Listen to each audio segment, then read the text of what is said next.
capítulo 5.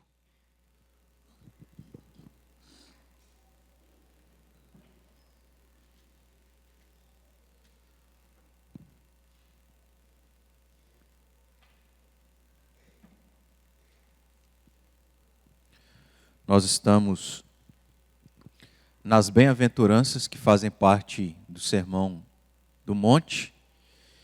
Estamos nessa passagem que trata sobre esse sermão, porque ele tem relação com o nosso tema do ano, que é crescer no conhecimento sobre a vida cristã. Jesus começou seu ministério falando sobre o reino dos céus para aqueles que pertencem a esse reino dos céus.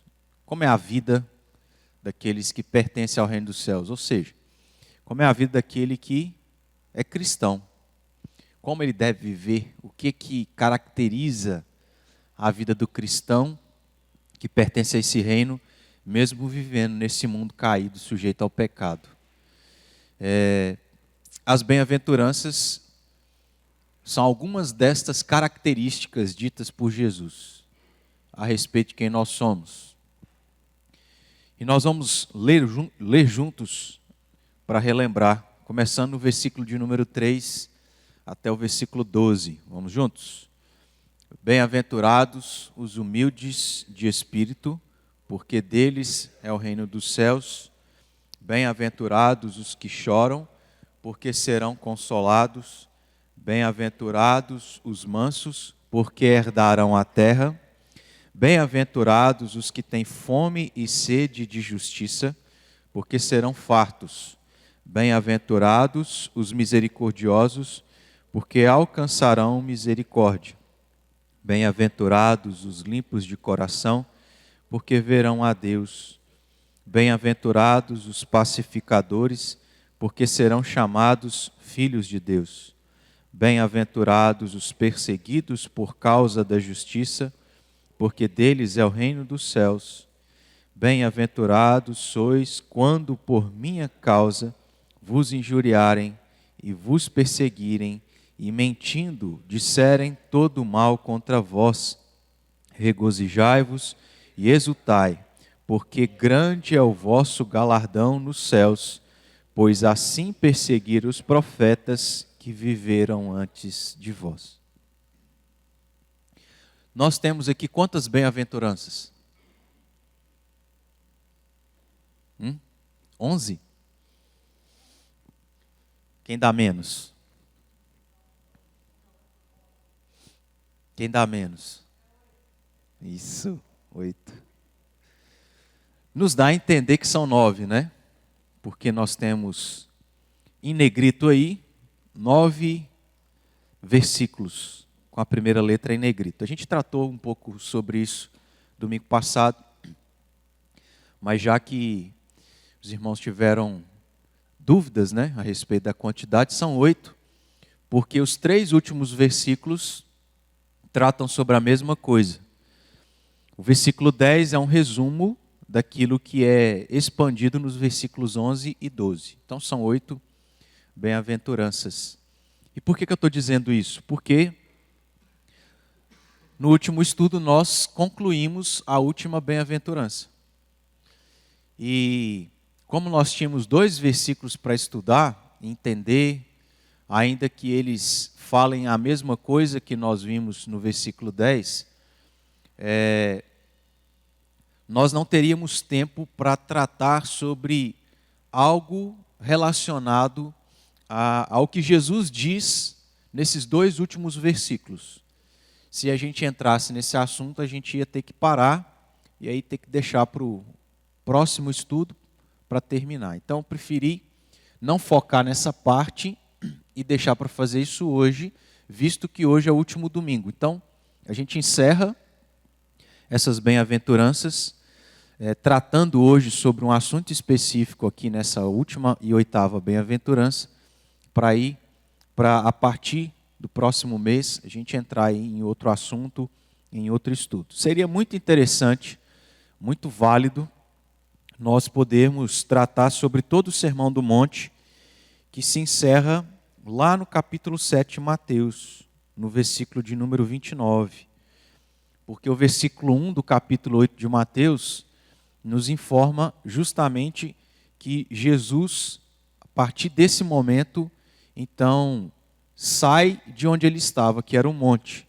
Se você teve a curiosidade de abrir, diz assim no capítulo 8, versículo 1. Ora, descendo ele do monte, grandes multidões o seguiram.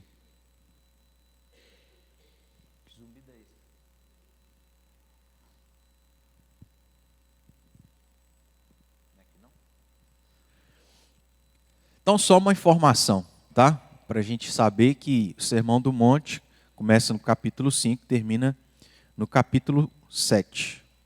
Nós abordamos a primeira parte, que é essa parte chamada de bem-aventurança. Começa no versículo 1 e 2, que é uma introdução, para depois entrar nas bem-aventuranças, no versículo 3 e vai até o versículo 12.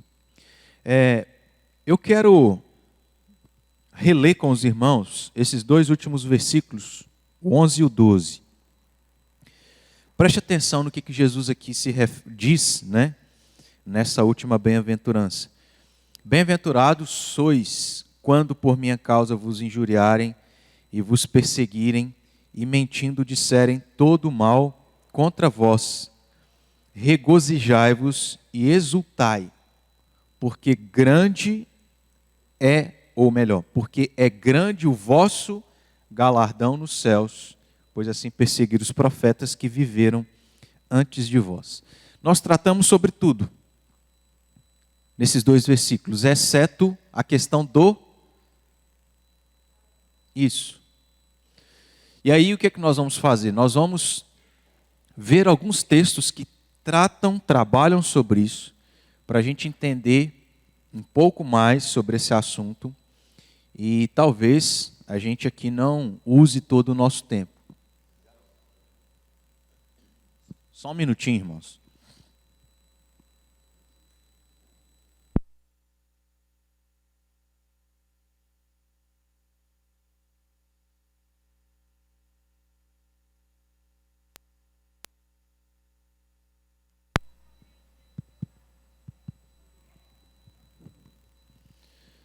Vamos focar aqui na minha voz, que não é lá grandes coisas, mas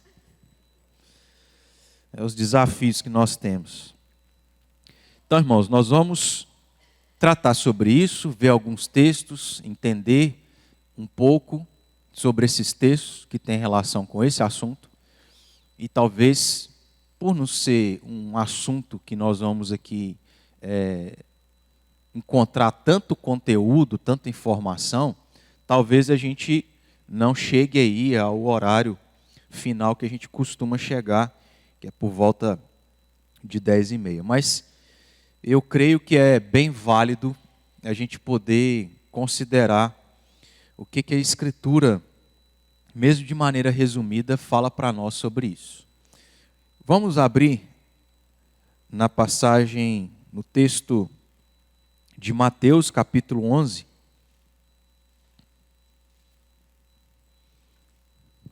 Nós estamos no capítulo 5, vá para o capítulo 11.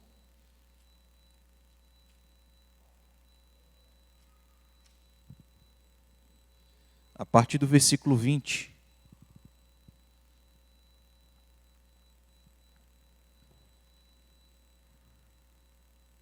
Nós temos aqui no contexto Jesus ensinando, pregando, encontrando dificuldades, rejeição e etc. E é nesse sentido e nesse contexto que nós vamos encontrar o que está aí a partir do versículo 21. Então, Jesus diz: ai de ti, Corazim, e ai de ti, Betsaida. Por quê? Porque em Tiro e em Sidom, se tivessem operado os milagres que em vós se fizeram, há muito que elas se teriam arrependido com pano de saco e cinza. Em outras palavras, o que Jesus está dizendo? é que em Corazim e em Betsaida, o que eles receberam, Tiro e Sidom não receberam. Mas se tivessem recebido a mesma coisa, Tiro e Sidom teriam se arrependido. O que Corazim e Betsaida não aconteceu. Ou seja, vamos desenhar aqui para ficar mais claro. Nós temos Corazim e Betsaida. É pregado o evangelho e milagres são feitos. Eles não se arrependem. Aí nós temos do outro lado, no passado, Tiro e Sidom, que não receberam essas mesmas coisas, mas que se tivessem, teriam se arrependido. É sobre isso que Jesus está falando. É essa repreensão que Jesus está dando a essas duas cidades que foram privilegiadas de receberem algo, mas desprezaram. E que se outros tivessem recebido, não teriam feito o mesmo que elas fizeram. Ficou claro até aqui então? Aí Jesus vai citar e se referir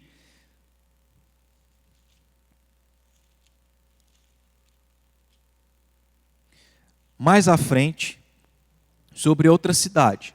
Mas antes disso, o versículo 22, que é o versículo aqui importante para a gente poder entender um pouco, e a princípio, essa questão do galardão. Porque Jesus diz: e contudo vos digo, no dia do juízo haverá menos rigor para Tiro e Sidom do que para vós outros. Contudo vos digo, no dia do juízo haverá menos rigor para Tiro e Sidom do que para vós outras. Percebeu aí que dia do juízo está as duas letras em letra maiúscula? Porque isso se refere aos fins dos tempos. Então, ainda que a gente esteja tratando sobre esse assunto nas quintas-feiras, a gente tem menção sobre isso aqui nessa passagem. Em outras palavras, Jesus está dizendo assim: quando Jesus voltar e houver o julgamento, nesse julgamento,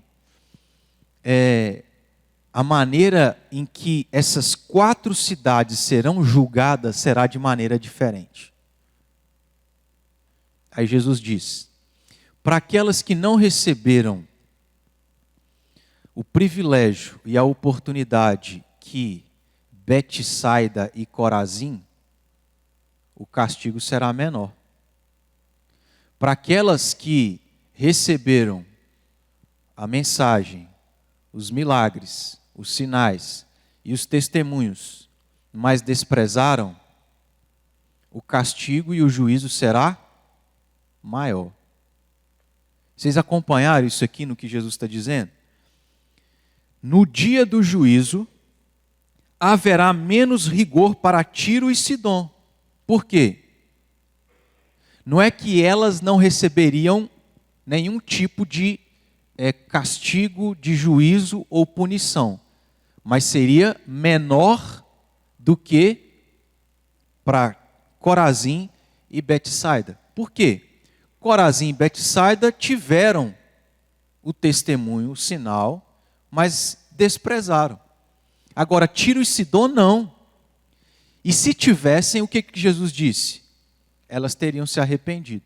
Então, uma teve uma clareza, um testemunho maior e ainda assim rejeitou. A outra não teve esse privilégio. Então, quem não teve, menos rigor. Quem teve e desprezou, maior rigor. Pois não.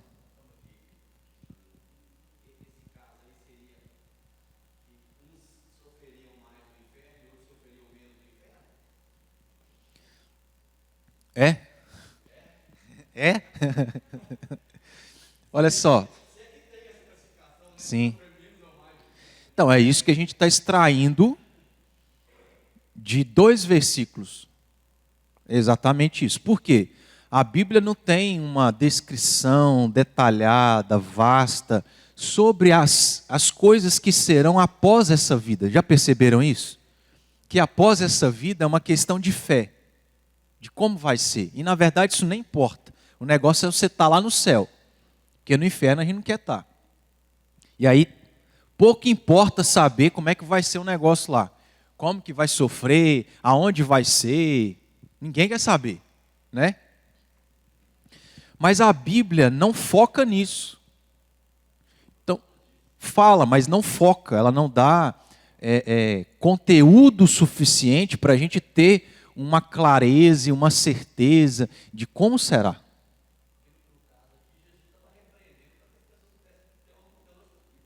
Exato, exato, o que se aplica inclusive a nós. Mas a gente chega lá. Mas vamos tentar responder aquilo que você perguntou, que foi o seguinte: isso significa, o que Jesus está dizendo significa que pessoas vão sofrer mais no inferno e outras menos no inferno? A gente encontra respaldo nisso aqui nessa passagem? E aí eu estou forçando os neurônios que estão aí adormecidos, né, por causa do frio e tal, para a gente trabalhar. Fala, Fernanda.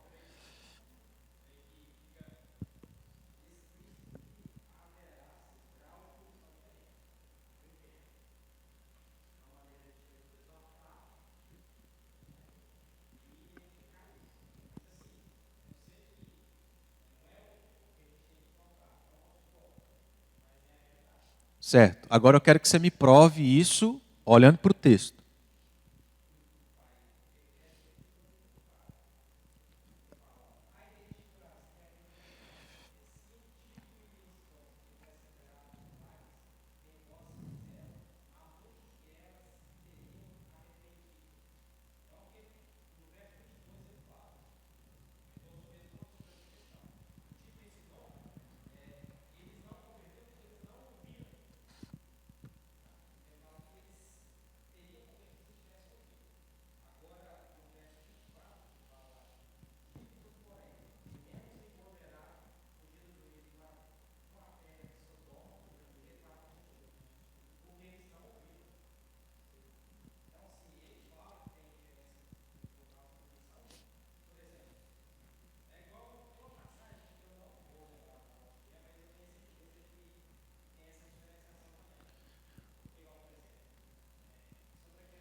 Uhum.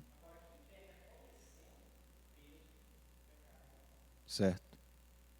Sim. Exato. Castigo todo mundo vai ter, agora. Isso.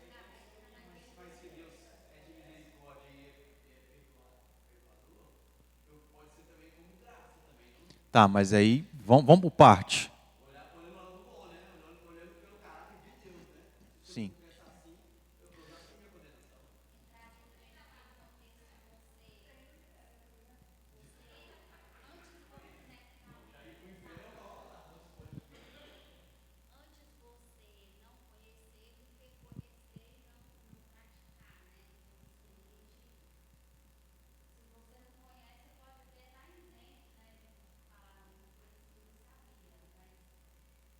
Não está justificado, só porque você não sabia. É exatamente o que a gente tem, a linha de raciocínio está certa. Nossa, aqui.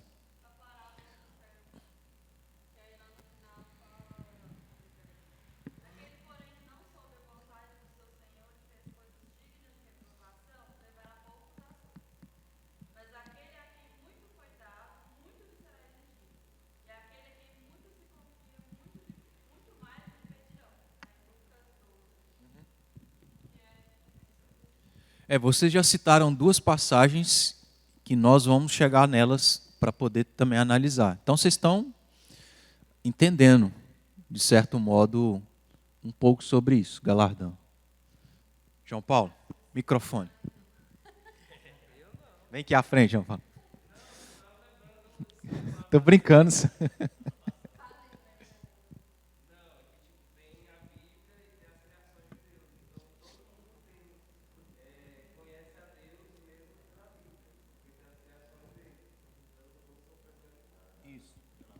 O que ele está falando? O que ele está falando? Ele está falando que a gente pode citar aí Romanos capítulo 1. Todo ser humano é indesculpável diante de Deus. Ninguém pode chegar diante de Deus e falar assim, uai, eu vou para o inferno por quê? Eu não sabia, nunca ouvi falar de Jesus. Aí é como se Deus falasse assim, como não? Olha para a criação. Salmo 19. Os céus proclamam. Então estava lá. Você não enxergou, não entendeu, como se fosse assim, problema seu. Inferno. É mais ou menos isso. Ninguém está indesculpável por não saber, por exemplo, que matar é errado. Na verdade, já vem de fábrica. Você sabe que matar alguém não é certo. Então nós temos, naquilo que a gente tem estudado, que foi bem citado, nós temos a criação, que é uma pregação constante de que existe um Deus, eu não sei quem é esse Deus. Essa criação não fala de salvação, não fala de Jesus, não fala que eu sou pecador, vou para o inferno. Fala? Não fala. Mas fala que existe um Deus. Não só a criação fala disso, mas o meu próprio coração me faz entender que certas coisas são morais e outras são imorais. Algumas são certas e outras são erradas. E a própria história também mostra para nós sobre isso. Enfim, somos indesculpáveis, mas ainda nós não estamos usando de bons argumentos para aquilo que nós afirmamos aqui, que é o quê? Pessoas sofrerão menos e mais no inferno. Não é esse o ponto que a gente está entendendo? Mas me prova o que o texto está falando sobre isso. O texto fala sobre inferno? Não. Tá, mas indiretamente.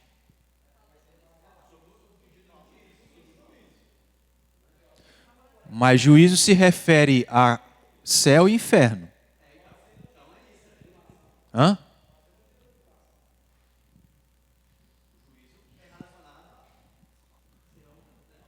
Tá, mas aí nós não estamos falando de céu, nós estamos falando de inferno. O que no texto nos dá a entender que haverá pessoas que sofrerão mais e menos no inferno, sendo que não aparece a palavra inferno?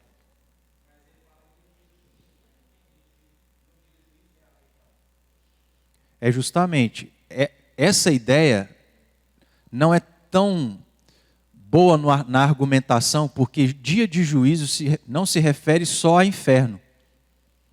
Se refere a céu. Sim.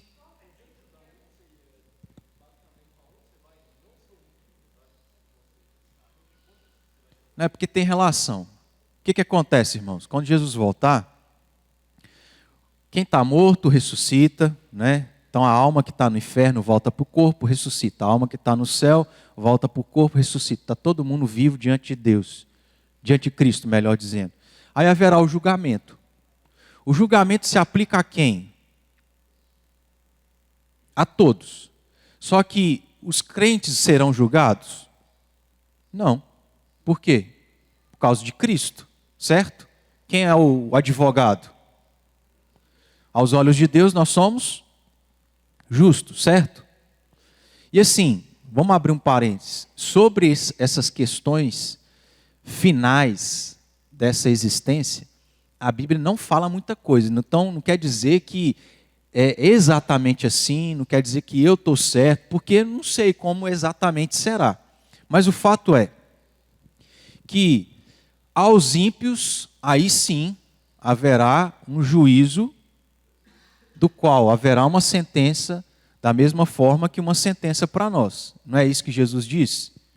Ah, quem está à minha direita, céu, quem está à esquerda, quem me recusou, inferno. Eu estou forçando tudo isso, irmãos, porque juízo não seria aqui o principal argumento. Nós temos uma outra palavra que nos dá um argumento maior e mais forte para a gente entender dessa questão de galardão no inferno. Que não parece ser uma coisa boa, mas na verdade não é. Que é o quê? Duas cidades que não se arrependeram. Por quê? Quem ouve a respeito de Jesus como Salvador e não crê e não se arrepende, qual que é o resultado? Inferno, certo? Então a gente pode pegar essa palavra para usar como argumento daquilo que a gente está aqui tentando defender. Então, entendendo que isso se refere mais especificamente aos ímpios, aos que não creram e não se arrependeram, aí sim a gente pode inferir, com base no que está no versículo 22, de que existem aqueles que não creram e não foram privilegiados de ouvir o Evangelho. A esses, juízo, condenação, inferno, certo?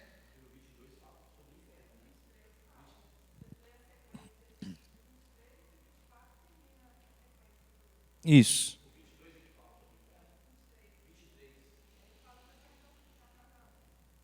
É mencionado. Negócio que nós não chegamos lá. Mas tá bom, tudo bem, vamos chegar lá. É porque sim, a gente tem que ter esse exercício de ver tudo que a gente pode extrair e usar da passagem que nós estamos nos limitando para ver se a gente tem argumento, certo? Tem que fazer esse exercício mental, né? Então nós estamos tendo uma linha, e eu estou tentando ter argumento para provar essa linha. A palavra não arrependimento nos leva a entender que de fato isso se refere aqui ao caso dos ímpios que irão para o inferno por não crerem em Cristo.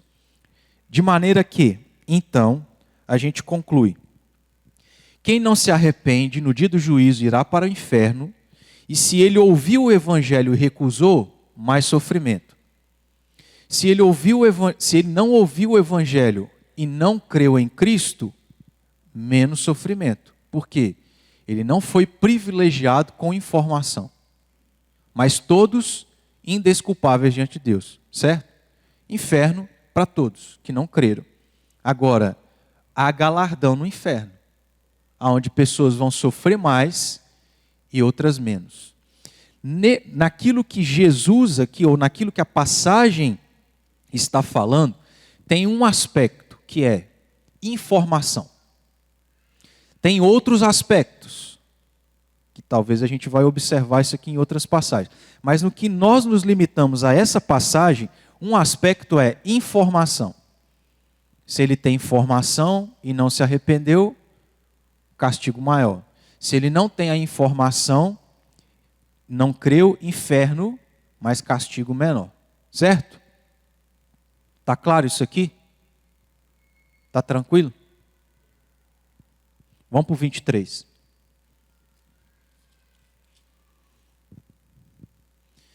Tu, Cafarnaum, elevar-te-ás porventura até o céu, descerás até o inferno. Porque, veja, né, são palavras diferentes, mas o exemplo aqui é a mesma coisa em relação ao que nós vimos as outras cidades dos versículos anteriores. Porque se em Sodoma se tivessem operado os milagres que em ti se fizeram, teria ela permanecido até ao dia de hoje. Ou seja, Jesus está dizendo assim, não só Corazim e Betsaida tiveram testemunho, os sinais e a pregação do evangelho e se arrependeram, mas também Cafarnaum. De maneira que Jesus está dizendo, se o que vocês receberam Sodoma e Gomorra tivessem recebido, eles teriam se arrependido. Por quê? Deus só destruiu aquelas cidades porque não houve arrependimento. A mesma coisa aconteceria com Nínive, não é? E porque eles se arrependeram, Deus não os castigou.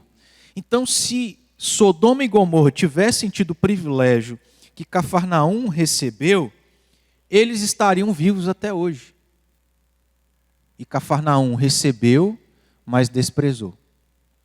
Aí o que Jesus fala no versículo 24? A mesma coisa do 22. Digo-vos, porém, que menos rigor haverá no dia do juízo para com a terra de Sodoma e Gomorra do que para com Cafarnaum.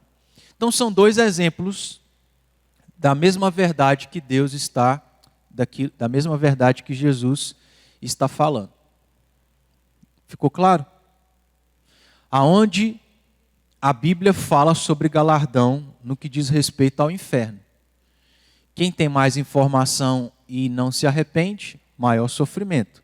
Quem tem menos informação e não se arrepende, menor sofrimento.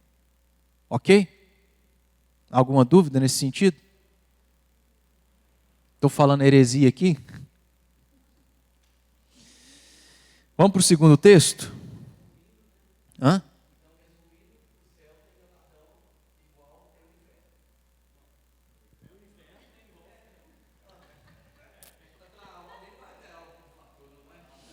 Então,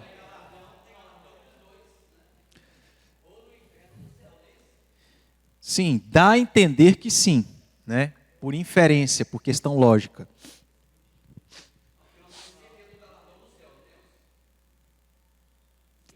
Não sei, temos. Então, fala.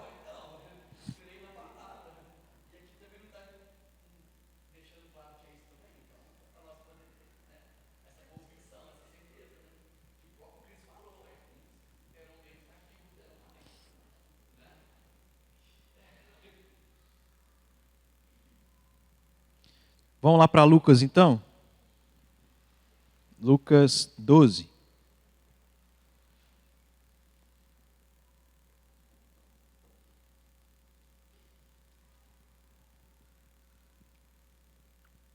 Aí nós temos apenas 2 versículos.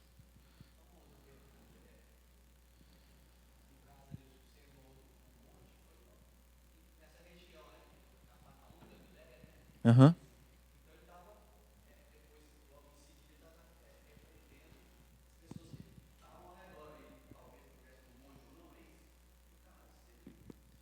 Eu não sei ao certo dizer, mas não necessariamente. Geograficamente aqui eu não sei ao certo onde estão essas cidades, mas imagino que o Sermão do Monte, não necessariamente o público eram das cidades de Betsaida, Corazim e Cafarnaum. Mas é porque dentro dessa região ele esteve pregando, não necessariamente o seu sermão do monte, mas a mensagem do reino dos céus. E aí nessas 3 cidades aconteceu isso. A gente pode estudar, né, tentar observar mais ou menos aonde foi, mas pelo menos aqui eu acho que não está dizendo especificamente onde é que foi, né? Onde era esse sermão, onde era esse monte. Vamos lá então. Lucas 12, 47 e 48. Aquele servo, porém, que conheceu a vontade do seu senhor e não se aprontou, nem fez segundo a sua vontade, será punido com muitos açoites. Aquele, porém, que não soube a vontade do seu senhor e fez coisas dignas de reprovação, levará poucos açoites.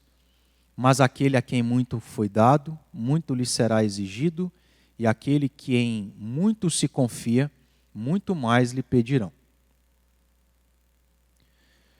Versículo 47 e a primeira parte do versículo 48. É a mesma ideia, só que um outro aspecto. Porque no texto anterior o aspecto é informação. Aqui já não é informação. Aqui já é vontade. Certo? Fazer o que é certo, fazer o que é errado. Olha só. Aquele servo, porém, que conheceu a vontade, mas não fez a vontade, então é lógico que está implícito a questão de conhecer o que é certo e o que é errado. Mas é mais no realizar, em fazer o que é certo ou não. Quem sabia o que deveria fazer e não fez, punição maior. Quem não sabia o que tinha que fazer e não fez, ou fez errado, menor punição. Deu para entender isso aí? Deu? Então é um outro aspecto, onde, de certo modo, a gente vê a questão aí de galardão, ainda que não esteja explícito a questão relacionada ao inferno. Mas você tem punição, você tem aí a palavra açoites, você tem reprovação e etc. Que dá para entender que isso dá para ser aplicado à questão do galardão no que diz respeito ao inferno. Quem então comete pecado sem saber que aquilo é pecado, ele está justificado? Não. Ele, se não tem quem o justifica, inferno. Mas ele vai receber menor punição. Porque ele não teve a informação, apesar de ter feito algo errado. Agora, quem recebe, sabe, e ainda assim faz, o peso é maior. Porque ele sabia. Ele não está ignorante. Ele não está inocente naquilo. Ele está fazendo consciente, de maneira categórica, algo que ele deveria, ou melhor, algo que ele sabia que não deveria fazer. Ok? Alguma dúvida aqui? Oi.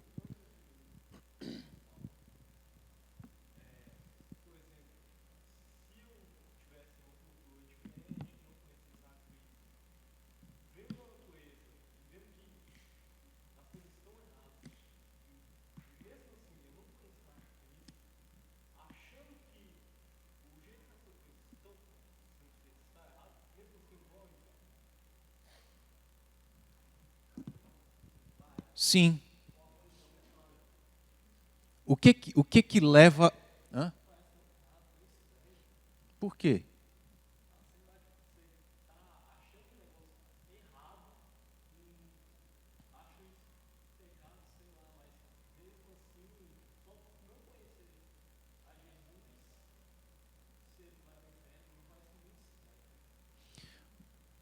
Eu te entendo, mas vamos pensar na questão lógica.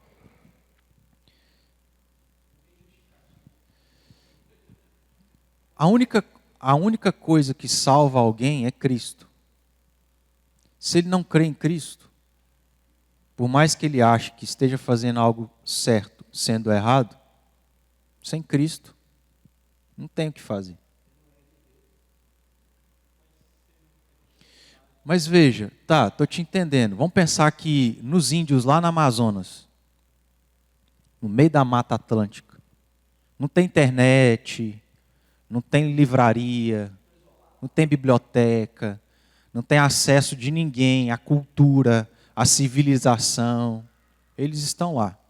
A gente pensa assim, rapaz, parece que eles foram injustiçados, né? Porque não receberam o evangelho. Dá até dó. Mas é lógico que isso é impossível, né? Mas só para ficar um pouquinho melhor, vamos tentar nos colocar no lugar de Deus. É estranho falar isso, né? E está gravado. Vamos mudar então o negócio, né?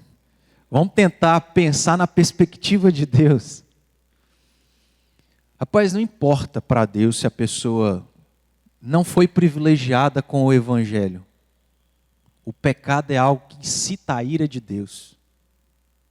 E, infelizmente, os índios também nascem em pecado. Eles adoram outros deuses.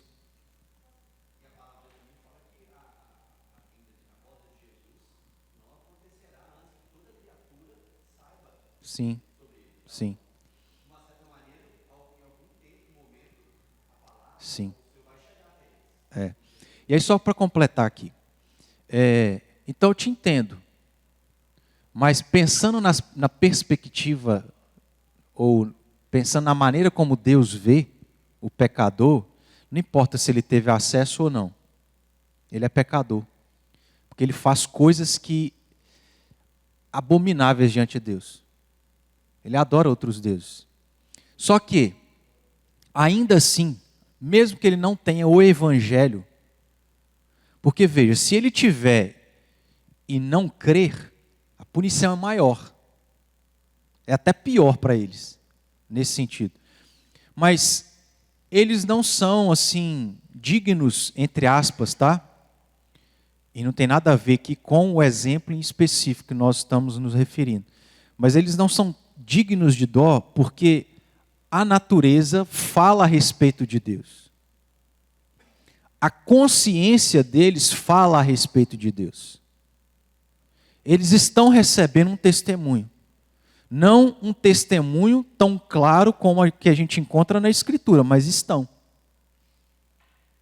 Então, eles não estão assim, numa situação onde eles não receberam absolutamente nada.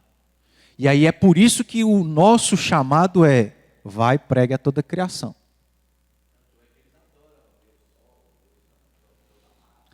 Isso, porque eles têm esse senso, Calvino fala isso, sensus divinitatis. Todo ser humano tem o senso do divino. Porque ele é criação de um ser divino. Então isso vem de fábrica, é nato. Só que como ele tenta adorar tendo esse senso do divino? Aí é o animal, aí é a criação, aí é o homem, é isso, aquilo, outro. Entendeu? Quem que ia falar?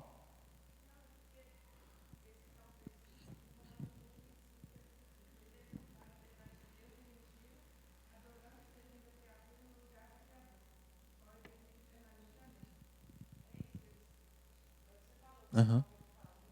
Indesculpáveis. Na verdade, Lucas, para Deus não há diferença entre eles e nós que temos conhecimento. Todos somos indesculpáveis e procedemos de maneira pecaminosa, aonde isso aborrece extremamente o Deus que é santo.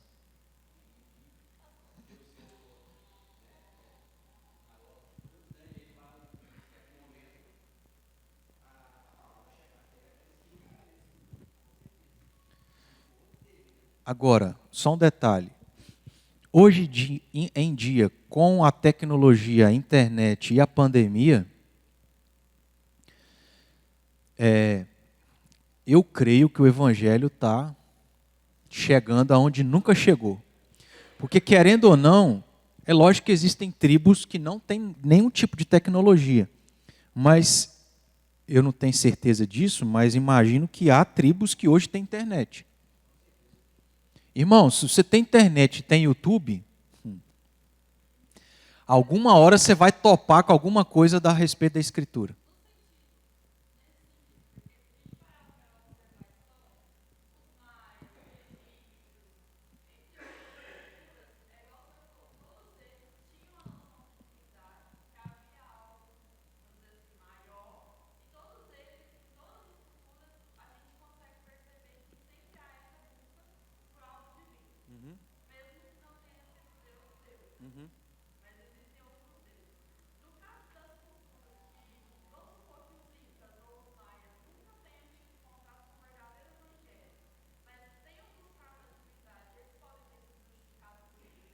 Não. Porque a única coisa que justifica é Cristo. Então,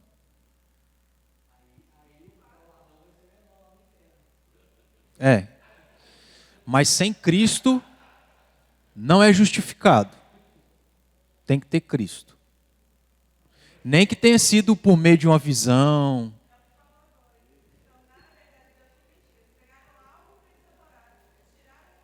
Tirou o lugar de Cristo e colocou em outra coisa, não é justificado. Aí é questão de menor punição.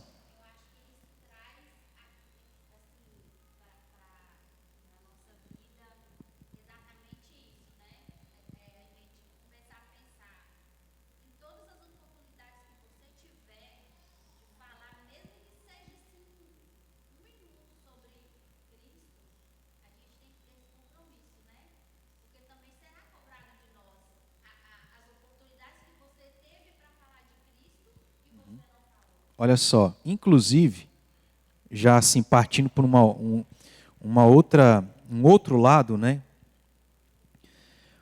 E aí a gente tem que tomar cuidado. Quanto maior informação o crente tem, maior a sua responsabilidade. Aí você vai falar assim, tranquilo, não vou ler a Bíblia. Vou ficar na ignorância.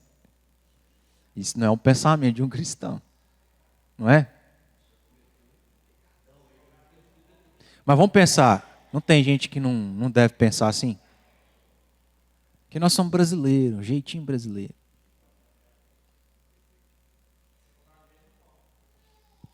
Sim. Agora vamos pensar o seguinte, dentro desse princípio todo que nós estamos vendo, que nos norteia, imagina o peso e o sofrimento de quem está pregando o Evangelho, mas distorcendo o Evangelho, e inclusive levando gente a não entrar no reino dos céus. Vocês estão entendendo de quem que eu estou falando? Porque eles estão conscientes de que o Evangelho não é sobre o que eles estão falando, mas eles estão distorcendo para motivações específicas, egoístas, e enganando muita gente.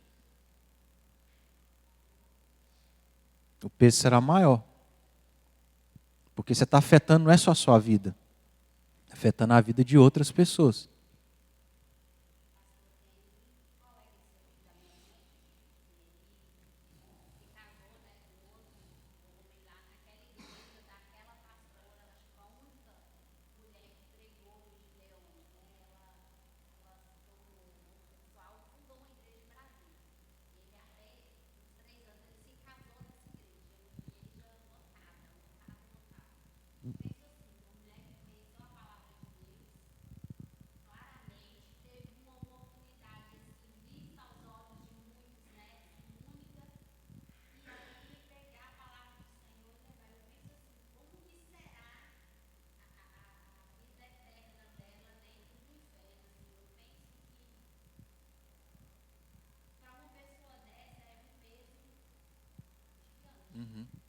Sim.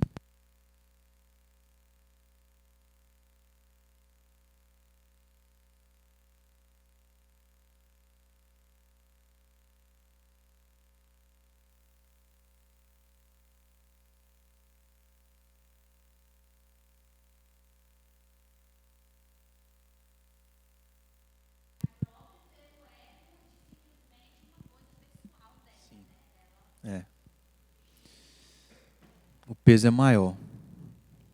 Você tem informação, né? Você sabe o que é certo. E aí a gente entendeu que isso tem implicações para nós.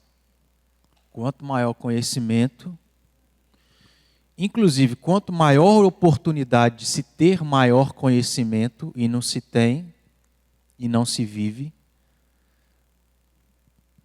também há, num certo sentido, há um peso para nós, ainda que a gente esteja lá na eternidade, na glória, né?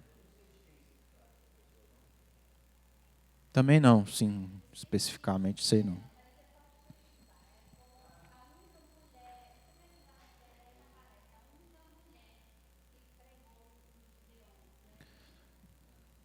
Foi uma Gideã.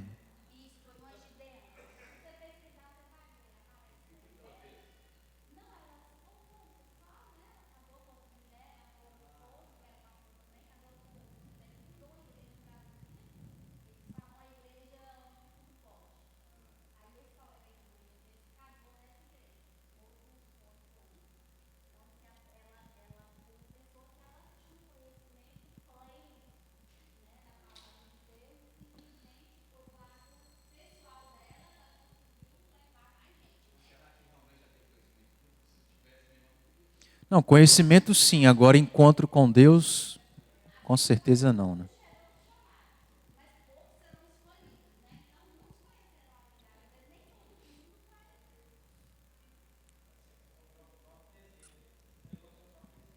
É.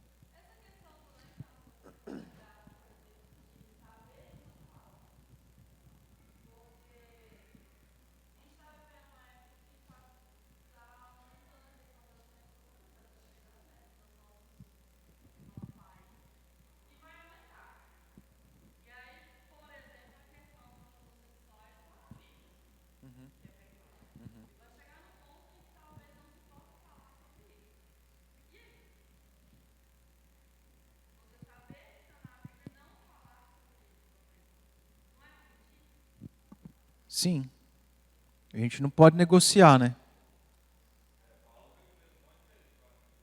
E morto, né?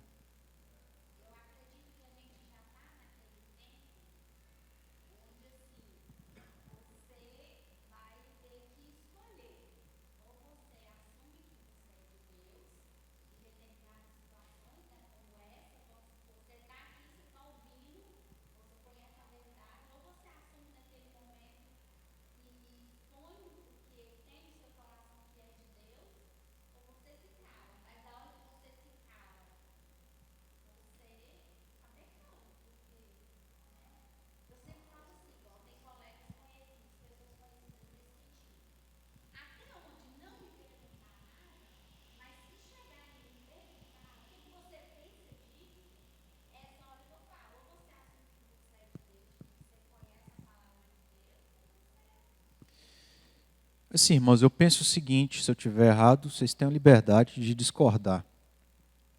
Mas eu entendo, é nesse ponto aí que talvez eu não tenha certeza se eu estou certo de pensar assim. Mas eu entendo que não é todas as situações que a gente tem que colocar a nossa opinião. Vamos colocar um exemplo. Rede social. Você chega em algum lugar colocando uma opinião que é diferente da sua?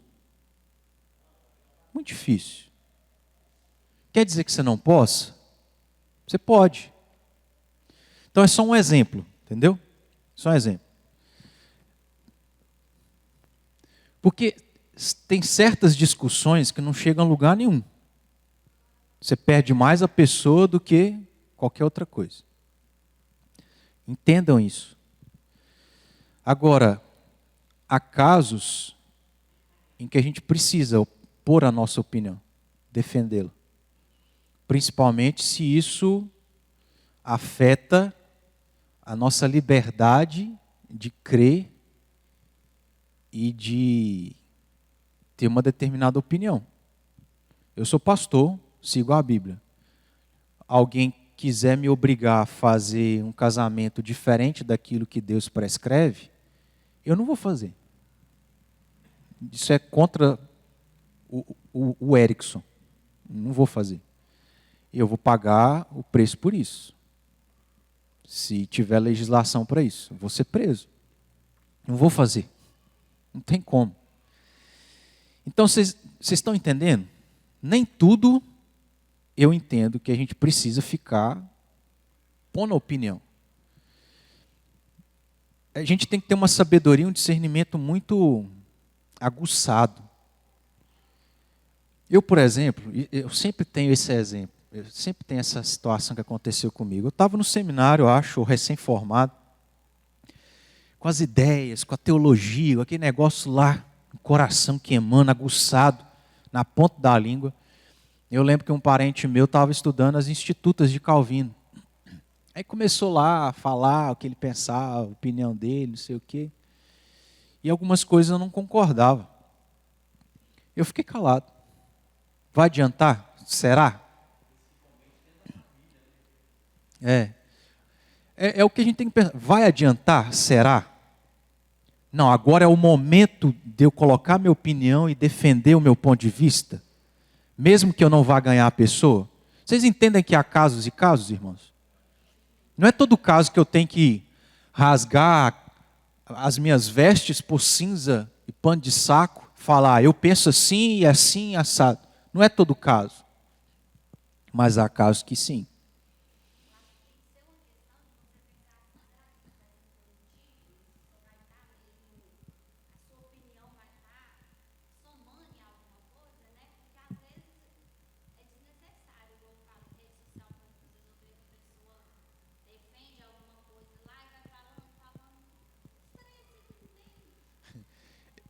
Eu tive uma experiência interessante, não sei em qual rede social, acho que foi tipo YouTube. Foi no YouTube. Eu sigo alguns canais, aí eu não lembro qual canal, o que, que era o vídeo, mas aí eu não sou de comentar nada. Eu não discuto, nunca discuti internet. E nem colocar minha opinião, interessante, nada. Aí eu lembro, também não lembro o que eu coloquei, mas na primeira vez que eu coloquei um comentário, foi um cara lá e respondeu, tipo assim, tipo assim, seu idiota. Cara, eu fui lá, apaguei um negócio que eu fiquei tão ofendido que eu falei assim, gente, eu não estou acostumado com esse negócio. Ué, precisa me ofender tanto assim? Só pus aqui um negocinho. Então tá vendo? Aonde nós chegamos e os meios que nós temos para fazer determinadas coisas, porque na internet a pessoa é o super-homem ali.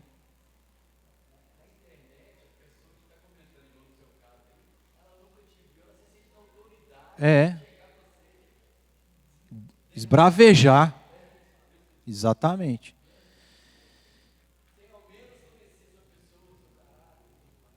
Mas eu acho que nós chegamos nisso tudo por aquilo que a Ana Paula falou, né?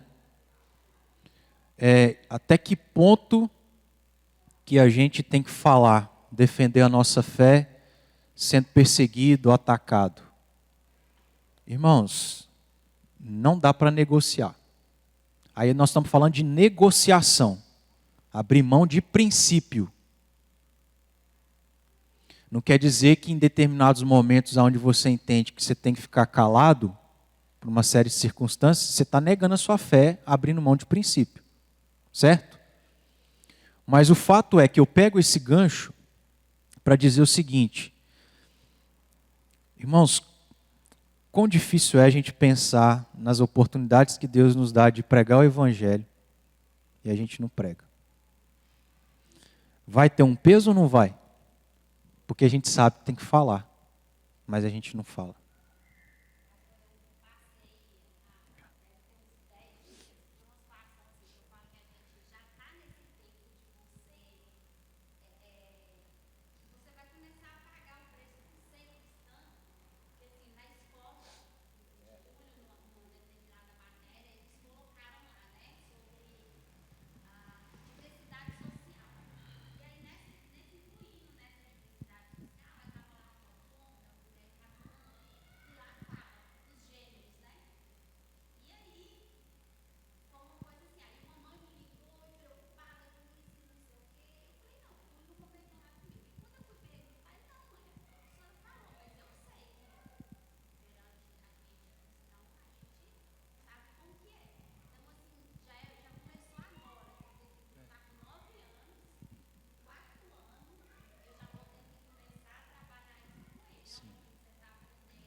Então, por exemplo, quais são os caminhos para a gente livrar os nossos filhos disso? Mantê-los lá e deseducá-los em casa, educando-os segundo a Bíblia. Então você tem um serviço ao dobro, porque ele aprende na escola errado, você tem que chegar na escola, desensiná-lo e ensiná-lo outra coisa. E aí imagina a cabeça de uma criança. Uai, eu aprendo isso ou aprendo aquilo? Esse é um caminho difícil. Outro caminho é, eu vou te pôr numa escola denominacional. Tem um outro caminho. Mas aí é mais caro. Nem toda cidade tem. Não, não garante. Mas é melhor. É melhor. Você tem menos trabalho. Outro caminho, homeschooling. Outro caminho. Hoje nós temos legislação para nos amparar. Uai, se várias pessoas têm direito de defender o que elas pensam, eu como cristão tenho. A escola não é lugar de ensinar religião, certo? Então é nenhuma. Então, se estão ensinando qualquer outra religião, e estão ensinando coisas sexuais para os filhos que não estão na hora de ouvir isso, inclusive aprender coisas erradas, às vezes o meu papel aí é sim, está ferindo o meu princípio, eu como cidadão tenho direito. Eu vou lá, como tem muitos casos que a gente vê na internet de pais que vão lá nas diretorias para defender a sua fé.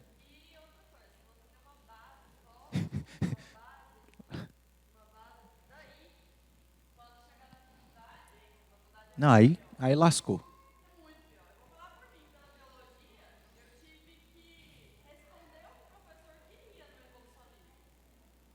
Sim.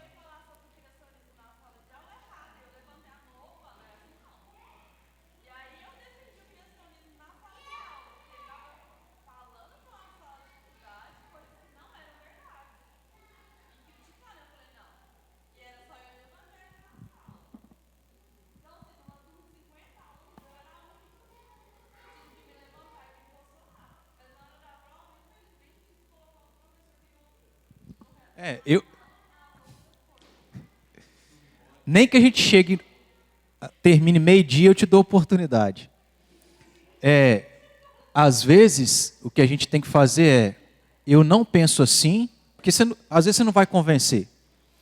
Eu não penso assim, eu penso assim porque sou assim.